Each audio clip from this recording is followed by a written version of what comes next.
What's going on, Duperos y Tuperas? This is your boy El Parcero Philly. Thank you so much for tuning on into DOOP By The River. So what you're about to listen is a podcast that we recorded live on Thursday. It was pretty lengthy as we talked about the Union and all the international games that are going on currently. So what we decided to do was break this bad boy up into two podcasts. So part one, which you're about to listen to, is about the Union heading into now next week. We'll get back into play. So we kind of talk about the Union and the state in the Eastern Conference and match them up with every Eastern Conference team. So that is what you guys are about to listen to. Stay tuned for part two. That will be posted up as well. Let's get it, guys.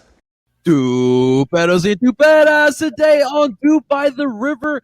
It is kind of like a bye week where we're still going to talk about some Philadelphia Union, but we have a lot of international soccer on our plate as soccer fans. We're going to talk about Team USA. We're going to talk about Copa America. We're also going to talk about Euros, all here on DOOP By The River, so you do not want to go anywhere and miss this episode of DOOP By The River. And let's get this started, guys. Dale!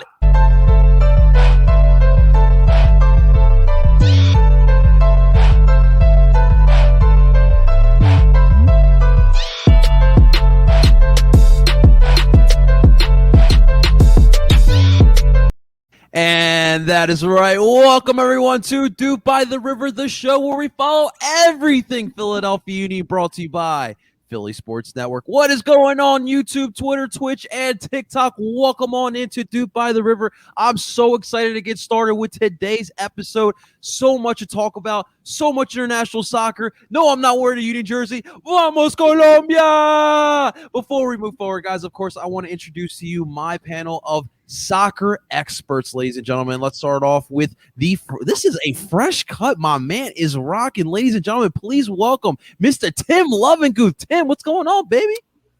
Not much. I think, honestly, I'm still recovering from the USA game. I don't blame you. It took some moments off my life, but I want to watch it all again, like every day. Like it was just a great game. We got all this soccer to talk about. We got the Euros, we got Copa America, we got some MLS news. There is an MLS game this weekend. Austin is opening their stadium, so I guess we could maybe talk about that if we wanted to. But there's all this soccer going on. Very interesting. Also trying to fit themselves into the soccer schedule. Very nice. Very nice there. Of course, next to him, we got my man, Mr. Zach Lobasso. Zach, I'm digging the Italian kit here, my man. Thank you. I've had this for a while, actually. It's a training top from, I think, the 2012 Euros, I want to say. Maybe 2016. Not sure exactly. But, I mean, yeah, I may not look Italian, but I am 50% Italian, so I just want to put that out there for anyone watching. So I'm very excited for tomorrow's game. Hopefully beat Turkey. Italy looks good again, so hopefully they can take the young guys that they got going with a little bit of the experience they have in the back line and make some noise in the tournament. I will say Forza Azzurri for sure, Zach, for sure. Thank you. We'll definitely talk about the Euros, but I actually have a rooting interest, and I'm actually really excited for the Euros, so we'll get to that as well. Last but not least, ladies and gentlemen, man, this guy knows how to get to my heart. Please, ladies and gentlemen, welcome Kosher Brujo gang leader, a.k.a. Justin Freiberg, with the Colombian kid. Justin, what's up, baby? Vamos, Colombia. Exactly. Hey, I got listen, I went to the closet, and I'm like, I don't really have many European jerseys, and I'm like, you know what? Copa America's around. Pulling out one of my two Columbia kits, but hey, I'm ready to talk some soccer. It's been a wild week of soccer. We got plenty of soccer going on this weekend. It honestly, if you're not a soccer fan, at this point there's no excuse, because like soccer. Listen, NBA's in the playoffs, NHL is in the playoffs. All you got is soccer, unless you're a baseball fan. And let's be honest, baseball can be a bit of a snore to watch on TV. So not today, though. Yesterday. Let's get some soccer fans. Come on. Absolutely, and that's what we're here for, keeping the soccer love here in Philadelphia for sure. Guys, real quick before we start off today's episode, look, us four here, we love our Union community, and anytime our Union community has a winning opportunity here, we like to recognize that. I just want to real quick just congratulate Jared Nisley. If you don't know, he's going to jump on and be part of the Fox Philly the Gambler crew. Now, for me, I am like so happy seeing this guy win if you don't know Jared has one of the biggest hearts in this fan base. The fact that he took the initiative during a crazy global pandemic to kind of keep the Union family together and create the Our Union. It's like moments like that that makes soccer so special, right? And, he deserves all the blessings coming his way. So on behalf of Philly Sports Network and DOOP By The River, we just really wanted to congratulate Jared because he really deserves all those blessings, guys, man. He's touched us all at some point here in our lifetime as Union fans. So I just wanted to give him a little love there. Congratulations to Jared there. All right. On other Union news, guys, we had a signing. Okay, we had an actual signing. The Philadelphia Union get a little bit of depth piece here. Alves Powell has signed on with the Philadelphia Union. Now, look, obviously this is not a sexy signing that most Union fans are always looking for. No, this isn't an Ashley Cole type of signing, Union Hulk. But this is a kind of a signing that, we're going to get to in a little bit, but the Union are about to be missing a couple of players. And having those depth pieces are really important. It's a big part of what this Union team has kind of been predicating on over the past couple seasons. Tim, I'll let you start off here, man. What are your thoughts on Powell coming on in here? Another reggae boy. I love it. Yeah, another one. DJ Khaled voice, another one. I mean, he's been training with the team for, I think, 2 or 3 weeks. So the fact that it took this long for the signing to come out, I mean, it is what it is. The Union kind of took a week off last week. Everyone did. And it seems like everyone was on vacation looking at their Instagram stories. So even Coach Jim Curtin down at the beach, down the shore. It was awesome. Yes. The Seattle kid or guy. Yeah.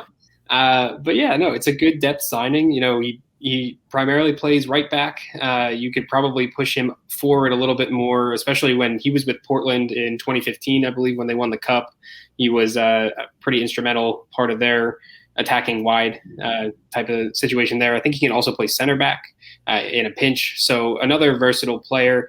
I think I also saw he's only 26, I want to say. He's a pretty young player to be a veteran. I believe they said he's an 8-year veteran, which that's crazy to me that he's still that young of a player, but he'll be that veteran presence on the Union bench, and that's where we'll expect him to be, is that bench player behind Bizo.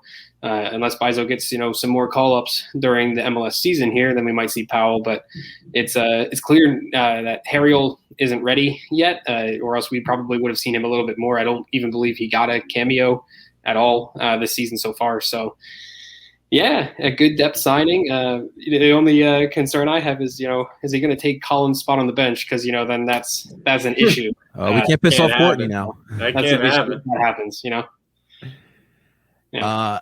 Are you Ginnats? This is your Philadelphia Union podcast. And yes, with the international break, we will, in fact, talk about the U.S. men's national team. We are a 5 for 5. We're 5 for 5, except for Zach. We'll get to Zach a little later, but we are 5 for 5 lovers here. Zach, give it to me, man. What do you think of the Powell signing here? I mean, it's always good to bring in depth, like Tim said.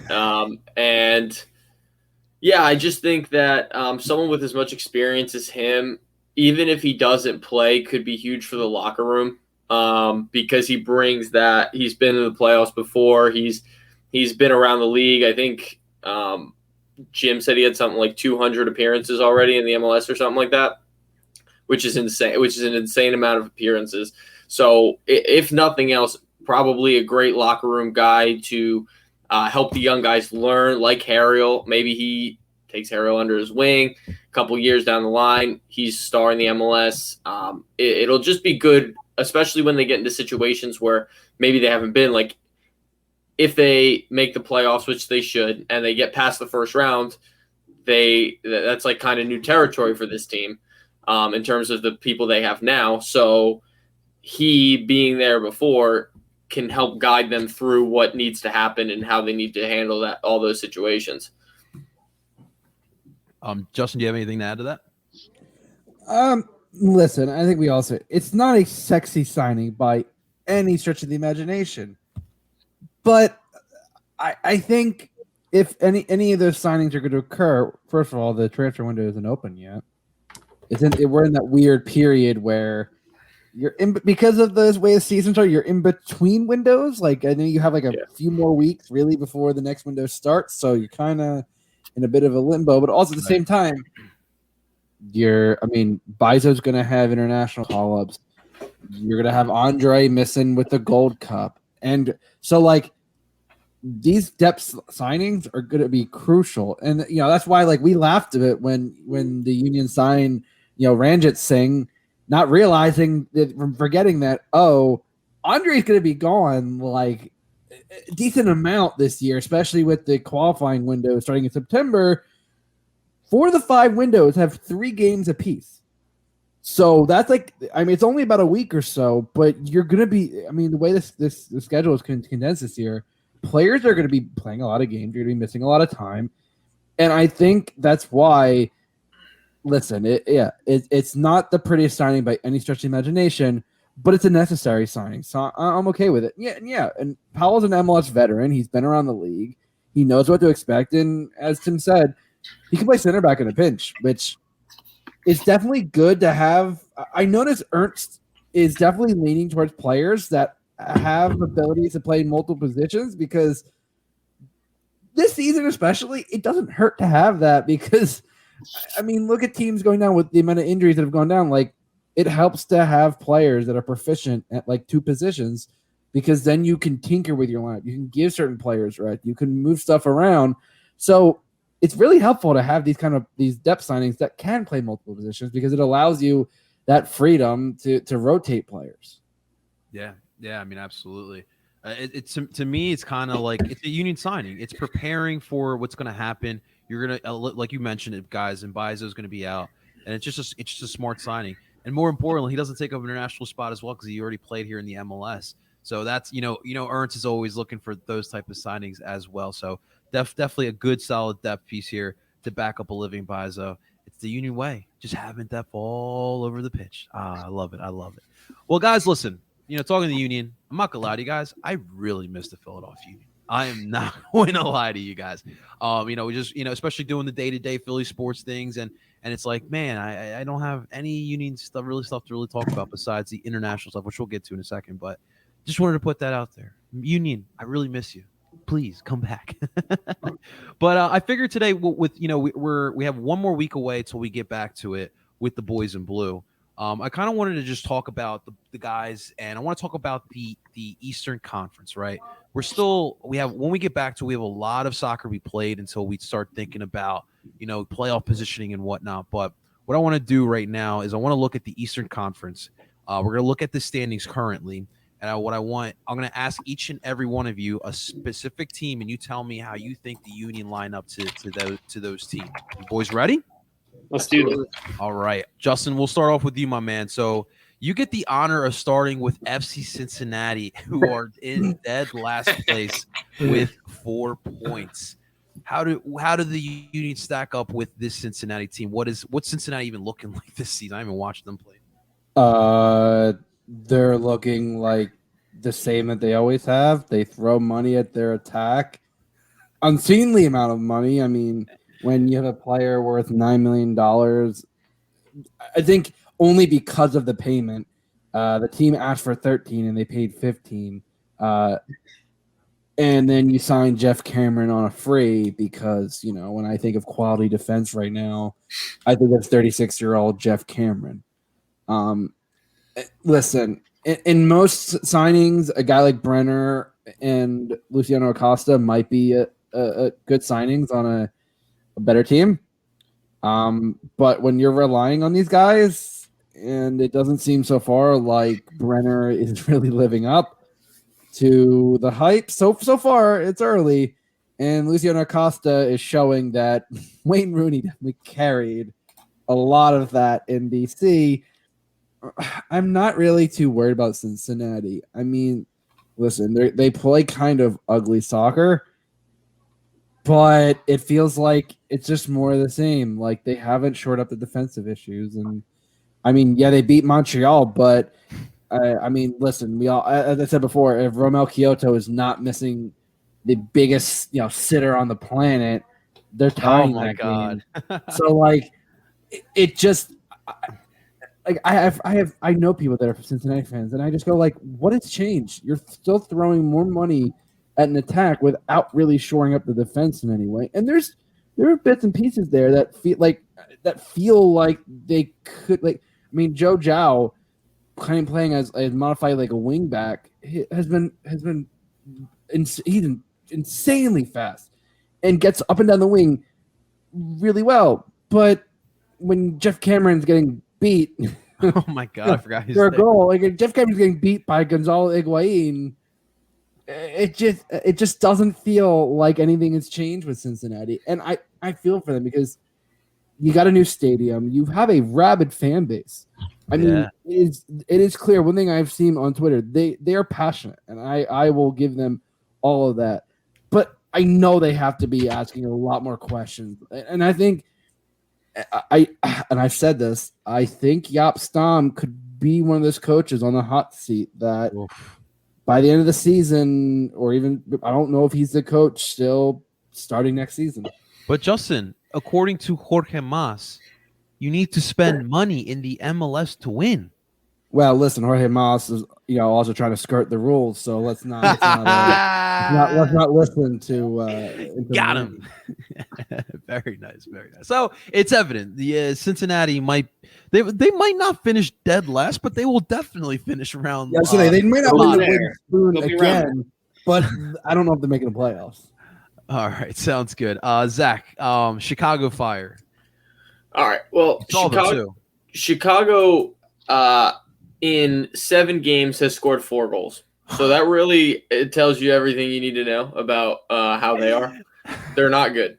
And honestly, defensively, like they've played 7, they've let up 11, which isn't great, but it's also not horrible. It's not the worst in the world. But to score 4 goals in 7 games is pretty horrific. 2 being in the same game. So really, it's 1 from 6. And one being John McCarthy being hurt, not being able to dive, and gifting a howler of a free kick. Yeah, I mean, Chicago might end up below Cincinnati unless they buy someone who is a goal scorer in the summer who can just score a lot of goals. How many of those guys are they going to buy? As many as they can until they find the one that works. But yeah, they're bad. There's nothing really else to say, but they're really bad. I will say this, only because Chicago fans have been. I never met a bad Chicago fan, to put it this way. They deserve better, just flat out. Oh yeah, those fans deserve better.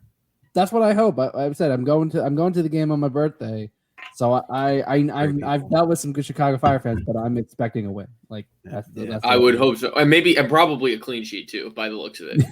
Oh snap! All right, Tim, you get the honors of going north of the border with TFC here. It's been rough there. Can't wait to go to Florida to go north of the border. I'm sorry. Are they still going to be doing that until the border open? Until July 1st, I think, is the first day Canada's border is supposed to open. So I think at least until then they'll be playing. I thought they were saying at least until like August. Like I felt like maybe it was different for sports and like travel like I think that. that's what it is. Just a little bit. Honestly, though, Toronto, they're kind of in shambles right now, and it's weird to see. It's great. I mean, I'm not mad. About it, but yeah, I mean, they were in CCL just like the Union. They're the worst CCL team in MLS standings this year. They have 5 points from their 7 matches.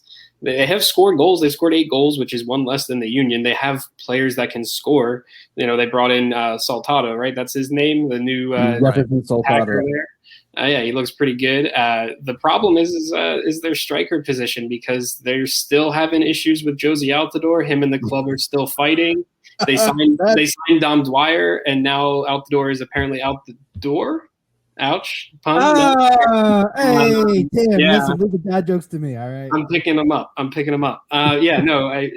Toronto is a good soccer team. They just have to figure out how to still play, their home games on the road in Florida, in a place that's difficult to be for them.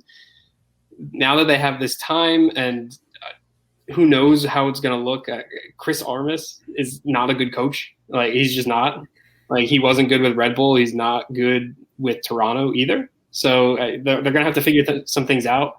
And they have the talent to score and to move up the standings and make the playoffs. But yeah, right now they're sitting in 12th place, and they deserve it right now. What did they see in Armis? Like, I literally don't know. I mean, you might have seen how he took over that Red Bull team and basically took what Jesse Marsh did and won the Supporter Shield, but like it's not great. I don't know. yeah, man, that decline was definitely evident down over in Red Bull. But yeah, well, TFC certainly is going through a little bit of a transition for sure. Justin, speaking of which, you get Inter Miami. What how do you think they stack up? Do you think Miami's going to turn up second half of the season? I genuinely don't know. Like, I look at that team, and I like it. They haven't looked overly impressive in outside of the DC United game. They haven't looked very impressive in any of their games. And I mean, there's reports of Rodolfo Pizarro going back to Mexico, as far as I can tell. I mean, that defense hasn't been much of an issue. I mean, surprisingly, Shawcross has been serviceable for an older guy coming over from England. I mean, he was able to do it on a rainy night in Stoke. Now he can do it on a muggy day in Miami. So I don't know. Like, I still don't think Higuain's the answer, but he seems to be doing a half decent job. Not what you're expecting for what you're paying.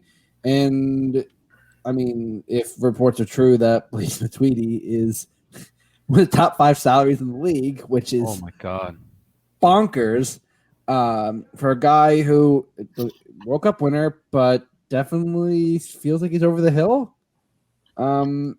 And it feels like he didn't understand exactly what he was getting into with the MLS. And I think that still with European players still seems to be this thing that they don't seem to get, that the MLS isn't a softy league. Like, you're not going to walk in and close to retirement.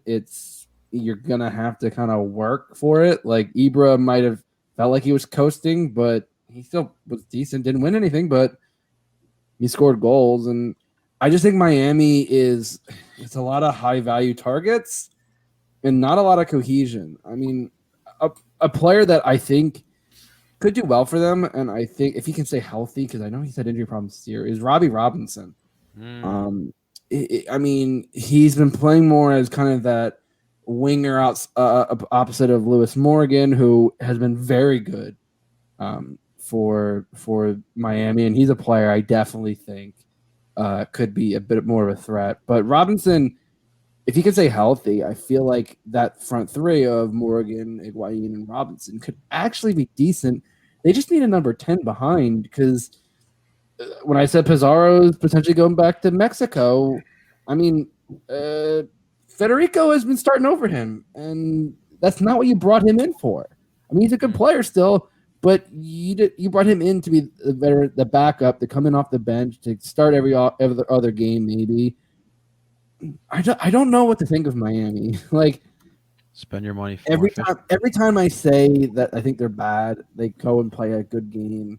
You know, for every LA Galaxy game, they have the DC United game. Yeah. So it's just so polar opposite. I don't know what to expect with them. So that's a tough call. It's just one of those teams that you're just like, I can't wrap my head around it. It just, you feel like they're bad, and then they play well, and then they're good and they play bad. Certainly a long season for sure, and we'll see with Inter Miami. Obviously, I still remember that the first game at the home opener for us, but we'll see what they look like when we see them again. Surprisingly, Zach, in 10th place is DC United, that same team that put the spanking on them on Inter Miami before this break here. How do we stack up against this young upstart DC United, I guess we could say? So DC's like a weird one, because they're kind of like how Justin was just saying with Inter Miami. Like, they have a really good game, and then another game they just aren't good. And I mean, they're running this like 3-4-3 formation, which if you're not really used to it, I'm sure it's very difficult to adapt to, because it is very different in terms of how it's played compared to the traditional like 4-3-3 or 4-4-2 or 4-2-3-1. And I think they're just going through some growing pains in the early part of this season. But I think as a roster as a whole, I think they're very underrated, especially because of like where they sit in the standings right now. But I think after the break and later on in the season, you could really see them like put it on and shoot up into a playoff spot at least, if not into like fifth or sixth place in the Eastern Conference. That would be really interesting. I do like I'm missing his name. I'm forgetting his name, but the DC United manager. He's very creative. Hernan Losada? Losada, that's what it was. Good call there, Justin. I'm really intrigued of his tactics, and we'll see how they look like. Isn't he? He's a Bielsa disciple. I heard very attack heavy. That's why that would make sense. He's not been known for defense, as far as I heard from. Well, they're running with the lineup that they're running out. It's not very defensive at all. So I mean, they're playing. Yeah, it's a weird one. It's definitely weird. Can't wait to see those guys again. All right. Well, Tim, I hate to do this to you, buddy, but you got to give us the Red Bull here. Pink cows. Johnny, that's the it's New York pink cows. Let's be proper here. Red Bull's an interesting team right now because they look like they should be good at points. They have Caden Clark. It's the last year they're going to have Caden Clark. Aaron Long, they had him. He goes down with an injury against the Union, which we saw. Union got that 1-0 win. The Union should be able to beat this team all year. I would say that Red Bull is good for some goals, but they play the same style as Philly. So when they go head to head, Philly is better at the style of play. So they should be able to run right over them. Red Bull have scored 10 goals. They've given up 10 goals. They don't really know what they're doing with their striker situation. They had a bunch of people, they had their sort of homegrown people that came up after Bradley Wright Phillips. They just sold, who was it? Was it Brian White? Yeah. To Vancouver, right? And we sold him to Vancouver for $400,000 in allocation money. So maybe they'll get something with that. Maybe they'll extend some of the loans. I think they were trying to do that. They brought in some strikers on loan. It's kind of a mess. And it's been a mess since Jesse Marsh left. So I'm fine with that. As someone who primarily supports Philadelphia, I don't really want to see Red Bull do well. Right now, they're in 9th place on 9 points from 7 games. Not the best, and I'll take it. 34-point average based on There you go. Well, I will say it is good to see Red Bull behind us for sure. Sure. Crazy Reese, not much, man. We're just talking Union right now. We're going to get to some international play in a little bit. But, yeah, we're just talking about the Union in the Eastern Conference. We're just trying to see where the Union stack up here in the Eastern Conference. Also, it's nice to see Caden Clark having a pretty decent season for U.S. national team purposes. Yes. As like a young guy who is a number 10, and he's just playing very well, which is good to see. He's playing out of his mind, and I made sure to tell him when he was in Chester that Brendan Aronson is, in fact, coming to Leipzig and that he's going to start over him. So Caden knows, just in case anyone. Crazy Reese, I promise you we all have that game on right now. Oh, yeah. No, I already said to Tim in our Justin little chat. Just sent it in the private chat. He's like, and I put it on too. The game starts in a few minutes. Yeah, like we're all watching it. Don't you dare worry, Craze. Don't you dare worry here. All right, Justin. Oof. So you get the honors of doing Atlanta United. Now I must warn you. Do we speak that name? Do we speak that name here? The city of Atlanta really does not like Philadelphia. No, they don't. And I don't care. That's what I don't care. I don't care. Well, tell us about Atlanta United and how we stack up with those boys, even though we already saw them plenty. I think we stack up pretty well. I mean, don't get me wrong. I think Sosa as that defensive mid / center back has been playing pretty well. I know they have some younger player. They got Ibada as a kind of a right right back / right winger. Unfortunately, Emerson Heineman just went down with a torn ACL, out for the rest of the season. You never wish injury on anybody, so best recovery, and hope to see you back next season. But right now, I'll say this: team's too reliant on Joseph Martinez, and he's not full form yet. I don't know. It may still take him a bit, and I know he's with Venezuela for the Copa America, so he's not going to be there for the next game against the Union. I just don't think Atlanta. Listen, as I said, I don't have issues with teams. I have issues with fans, and from everything that Atlanta fans have come to me, is this: we don't respect you, we don't like you, and it's because, ever since 2019, we've gotten the better of them. And they hate us because they ain't us. Like, honestly, absolutely, I don't care either way. But like, at some point, it's just like, you know what? Your team is not where you thought it would be. You have a new manager, and it feels like he's getting that flair back, but the results are just not there.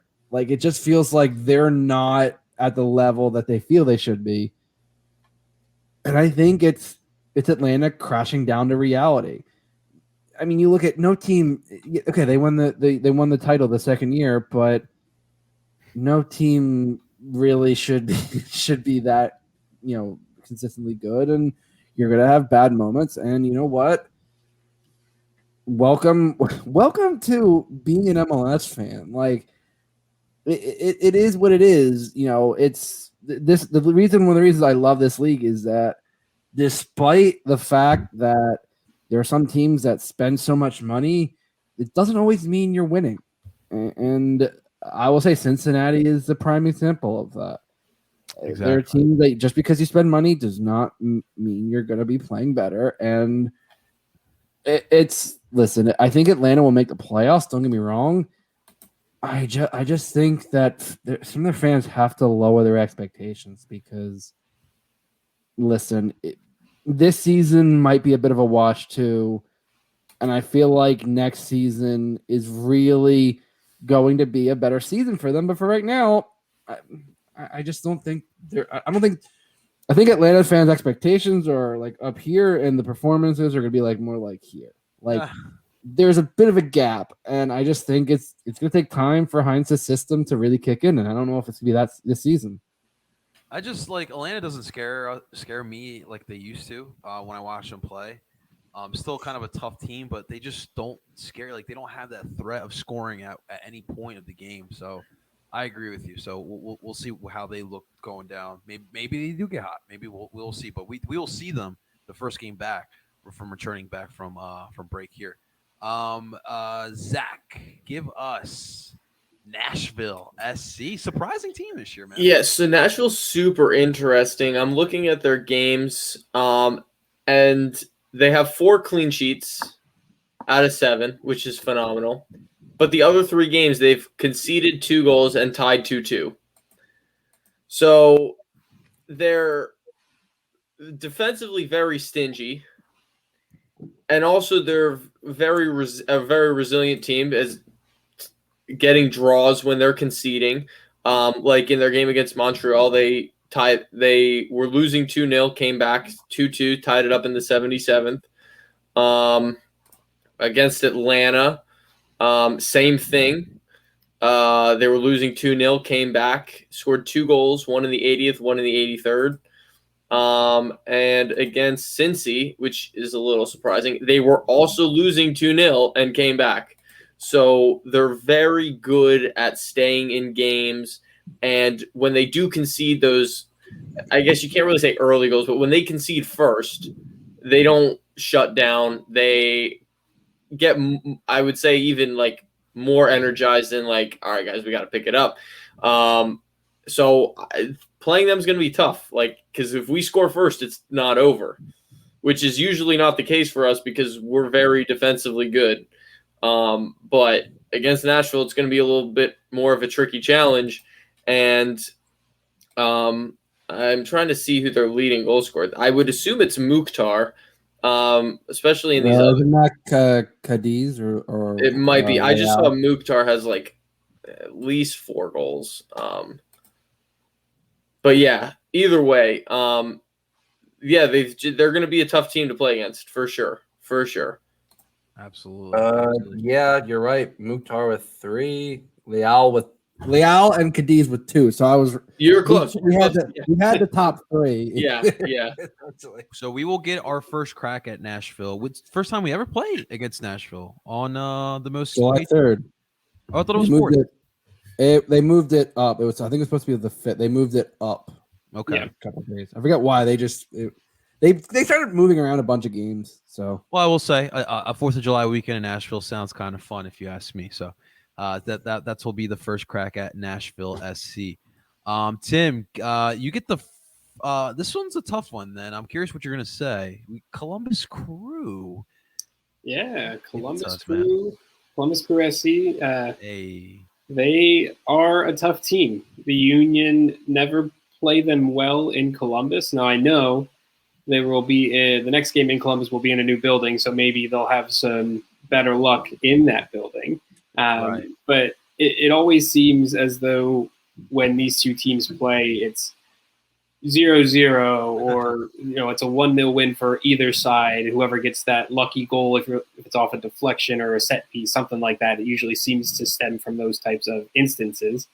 Columbus is a good team. Another team that was in CCL. Obviously, they didn't get past the quarterfinal there, but they're in 6th place on 11 points. The main issue right now is goal scoring, and it's a little surprising because Giassi Zardes has actually been a very good goal scorer for them over the last few years, and this year he hasn't done much for them. And they miss Kevin Molino, I believe, a lot. Was he on that team? No, Kevin Molino isn't there yet. I don't think he's played. He hasn't played all. yet. I'm sorry. That's it. He's been injured. That's what I meant to say. He is coming off that injury, though. There have been reports that he will be able to play here in this, after the break at some point. They were hoping for it to be right before the break, and it didn't happen. So, yeah, they brought him in to be a difference maker, a goal scorer or a creator out wide. It hasn't really happened. Obviously, they haven't had him. They've looked incomplete in front of goal, which is why they haven't really been able to move up the standings. They are a good team. Lucas Zelarayan, obviously, is a talent at that 10 spot for them. I believe he has like 3 free kick goals this year already or something like that. Yep. Hopefully, Gazdak can be the next. We'll see. We'll see how that goes. But yeah, it's going to be. They're always tough games against Columbus. It's just one of those teams where the Union struggle. If they find a way to win, it'll be a very close game throughout, and then they eke out the win. Do we get more? Do we get to go out to that new stadium, or are we I done? I don't think so. I think because we played them already away, we get them at home. But hey, Tim, they do have the second best striker to play in CONCACAF Champions League. Oh yeah, right. Not Kasper Schmolka though. Columbus comes to Philly 2 times this the rest of the season, so they'll be. Wow, so it's not like last year where we went to them. Yep, they never. It is the opposite this year. Absolutely. Crazy Reese. I think when we get back to it, you might see some Stuart Finley starting. Especially Glesnes. Is he playing to do in Norway? Maybe Euros? I don't think so. Maybe qualifiers though later on. Okay. Yeah. Okay. Listen, right now Glesnes and Elliott got something special going on, and you don't want to mess up with that chemistry. But I do believe that we'll see Finlay. It's maybe even coming in as a sub, but I know you want to see Finlay crazy. You've been mentioning that, but it's just tough to break up center back chemistry, man. I mean, maybe with Brujo being gone for Copa America, they move Elliott in the 6 for a couple games and bring Finley on too. Could be a definite possibility. Yeah, I mean, Flack's going to Gold Cup too, man. That's maybe definitely not a bad option. Let's get back to it. Justin, give us Club de Foot in Montreal. They're not. First of all, it's Club de butt because that logo is ass, and it also is an ass. But no, so when Thierry Henry left before the season started, no one knew exactly what to make of Montreal, and I mean they got Jordi Mihalovic, who's still very young and still coming off an injury, but still a good attacking player. Mason Toy, I mean, I've been waiting for him to kind of really start to break out, and it feels like he's there. Like he's starting to get. I mean, although I think he's gone back to the bench again. One could say he's making an impact. Oh God! Tim, hey, I've been trying to figure out where to plug that in. We're gonna have some words, Tim, after the show. There it is. That's two for me. On my toes. That's on my toes. That's episode's trailer right there. Heather liked that one. Oh God! I mean, you know, when Kyoto, can't hit the ball, with his own foot. Aha, there's mine. Got him. I don't know what to expect with this team. Like they're playing. I feel like they're playing better than the sum of their parts. Like on paper, it doesn't really feel like they should be a very good roster, and yet I don't feel confident. Like I don't know. Right now. It feels like they're going to be one of those teams struggling for the playoffs. I think. They're always right tricky. Now in the playoff position, but I feel like eventually when you get up to, when the season starts to really get in the slog of it, I don't know if Montreal has the depth. It just feels like they're lacking on a few defensive pieces behind their starters, and on attack, I mean, they have some decent players, but like Lapalainen's gonna be with Finland for the Euro, so he's gone really a month. Yeah. So there's a lot of stuff. I don't know exactly if I just feel like they're a team that is playing above their expectation, that what they were expected to, and I think eventually this season they're gonna come crashing down a bit. Guys, in the comments, I see a couple of comments about international play. Guys, don't worry. We're going to get to all of that. We're just talking a little bit of Union because obviously we all miss the Philadelphia Union. So we'll definitely get to that. But thank you so much for the comments, guys.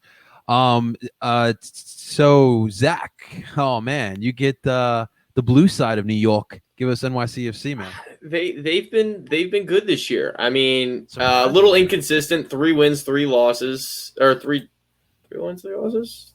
3 wins, 2 losses, 2 ties. So they're kind of up and down. But they've scored a bunch. They're just under 2 goals a game, which is the most in the Eastern Conference. And they obviously gave it to us when they came down, and it wasn't really pretty. So I think matching up against them for us is tough. I don't really know why. But we always seem to have. I mean, they play. I mean, at least on the team sheet, they play a 3-back, like a 3-5-2 kind of thing. So maybe, yeah, I don't know, because we should match up well against a loaded midfield because we have a loaded midfield. But maybe the wide guys cause us issues in terms of like the 1v1s, and maybe our outside backs pushing up a little too high. They can't recover. But at least the last time we played them, it was kind of rough to watch. And yeah, I mean, I don't expect them to drop out of playoffs. Certainly, I don't know if they'll stay this high. Obviously, it's a small sample size, only 7 games, but I mean, they've been good for the first part of the season. Right. Yeah, absolutely. It definitely has been a surprise to me. Craze Reese. So we actually played Portland before this whole break here, but that was here in Philly. The only other West Coast team we'll actually play will be Minnesota. We actually go to Allianz Field. I'm contemplating. Which I might actually go out for that game. I really want to check out Allianz Field. I have some friends out in Minnesota. I've been saying that I would come into the game. I was like, I got time. I might go out for. I got some time. That'll be an October 20th game as well, Crazy Reese. Minnesota and Philly. And if you know a thing or two about Philly sports, we own Minnesota. Anyways, Zach, or I'm sorry, Tim. We're on back to Tim here as I lost where I was at. So Tim, you give us the honors of Orlando City. Orlando City is another very good team in the East, and it's going to be interesting with what they do with Daryl DK. Obviously, we know they want him back right now, which I always thought was interesting. But Cash, they money. want him to it seems like to come train and play. I don't know. It doesn't make any sense because of the amount of money that they've been offered for him. I guess they're just waiting for the right deal. I don't know. But yeah, Orlando will be fine even without him. They're a playoff team. I had them finishing 4th in the East before the season started. Right now they're in 3rd. Obviously, we haven't even gone a third of the way through the season, but they've looked really good. They've scored 8 goals, only conceded 4, which I think is more impressive. That they've been good defensively. We've seen what they can kind of do with the ball, and Oscar Pereira doing a good job with that team. But if they can figure out the defense as well, they'll be a top 3 team in the East, I think. I mean, that's where they are right now. So we'll see what they can do after the break. But the Union are going to have some trouble against them, I think, especially down in Orlando. When that place is rocking, it's a tough place to play. We've seen that in the past already. But yeah, it'll be a fun game because the styles of play are different, and they're usually very open when these two teams come together. Oh, I can't wait to go down to Disney, man. Cannot wait. I guess this is for anyone. Crazy Reese wants to know what's up with Messi to Miami and that whole contract clause that he kind of signed.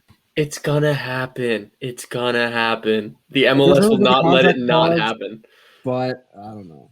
Who knows? I don't know if the contract clause thing is real. I don't know about like how legitimate that is, but I am confident he will play in the MLS at least 1 year at some point in his career. Would this be the biggest MLS signing? Oh, bigger than it'll Beckham? be the biggest MLS signing ever. Like that, no one even after him will come close to that. Yeah, I think Beckham was the initial benchmark, and I think Messi would surpass that. Yeah. I mean, dude, I would be all eyes on Miami. Who knows if it's actually going to be Miami or if it's going to be another team that has too much money and can bend the rules, because that's how. Wait, the Union? Tim, don't say that about Galaxy. I don't have to. Other people have. AK Gaming, correct. He does have a house in Miami. Have a house in Miami. And he made that video to David Beckham. And it just feels very Miami is where he's going to end up. Yeah. I mean, you think Sugarman's going to pull out that money? Nope. Oh, could you imagine? I couldn't buy a jersey fast. Like, I would be at the store. It takes me about an hour to get this. I would be there an hour after they announce it. They signed.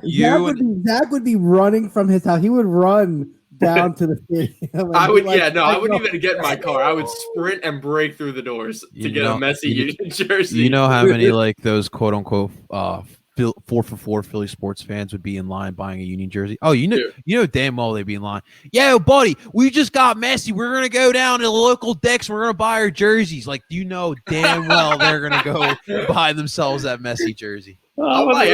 Listen, how's this? If Messi signs for the Union, I will buy everyone on the show a jersry. I'm not kidding. Okay. I will. Sugarman, you listening? I will buy everyone on the show. Not in the comments. I can't afford that. But everyone who's on. I'm not that rich. Let's be honest. Everyone who's on the show. That's fair. I will buy you all a Philly Union Messi jersey if he signs. We can all imagine, right? We can all dream, right? God, I'm gonna dream about it tonight. I promise it'll happen. All right. So last but not least, Justin, finish us out with those pesky New England Revolution. I can't stand. Yeah, they're. Like I said, it centers around Carlos Heel. I mean, Carlos Heel definitely makes that offense tick. Gustavo Bo and Buxa are definitely. I mean, Buxa's at least playing better than he has in the past. That defense, I mean, I like Henry Kessler. I think he's a good center back. I'm not as high on Andrew Farrell. He's one of those MLS journeymen that's kind of been around, and he's been with New England for a while, and it's been okay. I don't know. Like, I mean, Matt Turner, if you talk to some New England fans, you would think that Matt Turner should have won goal of the year last year when it was very clear that Andre statistically was the best goalie. Like, it really wasn't much of a question. They've got a good team. I'm not a big Bruce Arena fan. I could do a lot with not seeing Bruce Arena for a long time. But listen, they're that team that they grind out ugly results, and when it comes to playing against a Union, when we played each other so many times the last few years, it's just what you expect. Like, you expect an ugly draw or a 1-goal game. It's how these games are with New England. New England's finally feels like they're starting to click, and I think Carlos Heel could potentially be league MVP if he can. If he can keep this up. So we'll see. It's I don't know. I don't want to think that New England could, just because it doesn't feel like in the past they've been able to keep consistency. But we'll see. Like I said, it's still early in the season. But all right. Well, speaking of the New England Revolution, what do we think? It's ugly. There was no need for a rebrand. Like, they with the flag, it tied back to the area. Really, they should have, like, if you were to do something, go to like the Minutemen, like the Revolution, like something that actually ties the area, not a that meme where you compare what you ordered on Amazon to what you ordered on Wish. The Amazon logo is the Chicago Fire old logo, and the Revolution is what you get on Wish. Like, it's not the worst rebrand, but it's really not the best. It's unnecessary, is what it is.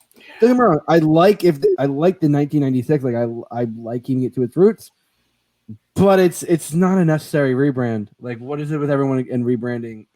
It just, if it ain't broke, don't fix it. And listen, on the list of things that Revolution fans wanted, I don't think a logo rebrand was high on the list. I think they would rather have a soccer-specific stadium closer to Boston than they would rather have than this logo. From my understanding, too, Boston has got a big soccer culture, too, for them not to take advantage of that. So it's definitely interesting. But Zach or Tim, did you guys have anything to say on the? No, nothing. Justin didn't say. I mean, not a great rebrand. It looks like a pirate hat to me, like the bottom of a pirate hat. The middle part of it reminded me a little bit of like a rose, like you would see in a Portland logo, like, and then the Chicago Fire. Yeah, it took me to those two teams, and the R kind of looks like they're trying to play on like some of the Red Sox logo type of thing. Yeah, that's true too. It doesn't do it for me. That's for sure.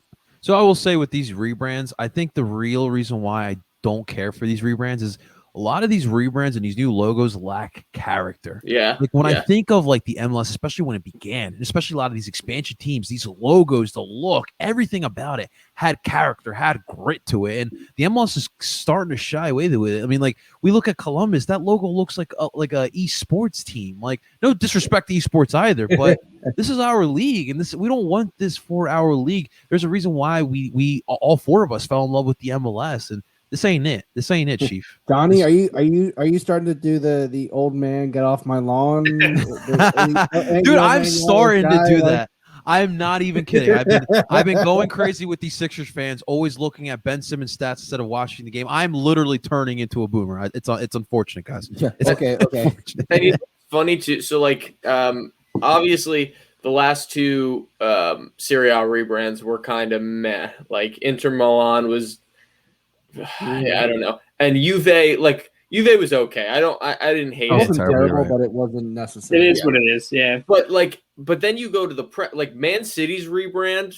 Like, even though the Griffin is obviously such a big part of their thing, the boat was an even bigger part, and people didn't even realize that. But their logo still is like so intricate and interesting, and MLS, like, I feel like they're just trying to even though that's like a classic logo, it looks modern in a classic way as opposed to just like something that's a classic logo.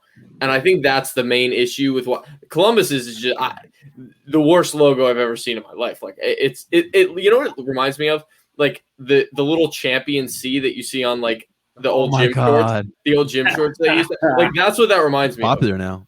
It's Champion's a fantastic brand. I love it. But yeah, I don't really get who they're hiring to do it, but they need to find new people to do it because they're not doing it the right way. Well, to that point, Zach, our good friend of the podcast, Heather, brings up a really good point because fans aren't having any input. It's a bunch of marketing people who may not even be fans. And this is very important as well. When you're talking about a young league like the MLS, it is super important to input those fans because we don't have history. So I mean, it's very clear that you look at the Columbus rebrand and everything that's come out. 100%. It's the team went. The fans knew about it. What I think the Nordeck knew about it like 4 or 5 months before the announcement was going to come out. And when the team was like, "Hey, we got this for you," and they're like, "We're not going to like this. Don't do it. Here's what's going to work." And they went ahead with it anyway. And the backlash was as expected, and then they had to go back on it. And at least they kept it's just like you have all these marketing people. It's like, how about you have marketing people that were soccer fans, know the history of the league, know what works, and if there's a rebrand that's necessary, sometimes some logos need a bit of an update, but there's some logos that you just go, why do you need an update? I mean, don't get me wrong, a modern version of it is great. Like, don't get me wrong, I think DC United could clean it up. It's one of the oldest logos, but just they already did it. They did a few years ago. I was gonna say, just you have an updated version. It's simple, it's clean, but it's the same logo. Like it doesn't take away from what the eagle. Like that's the DC United, that's the eagle. That's what you expect. With the Revolution, it's like the flag. Why? The flag was it. Yeah, and the flag. Just took the flag away. Anything related to the Revolution, going back to anything Boston, like that's what it's supposed to be. Yeah, I agree with you. MLS stopped giving us these terrible rebrands. That's the gist of this conversation here. But let's move on, guys. So that'll do it for part 1 of this episode. Thank you so much for tuning on in, and make sure to stay tuned for part 2 as we will dive into all of the international games, including Team USA. As always, ladies and gentlemen, DOOP on.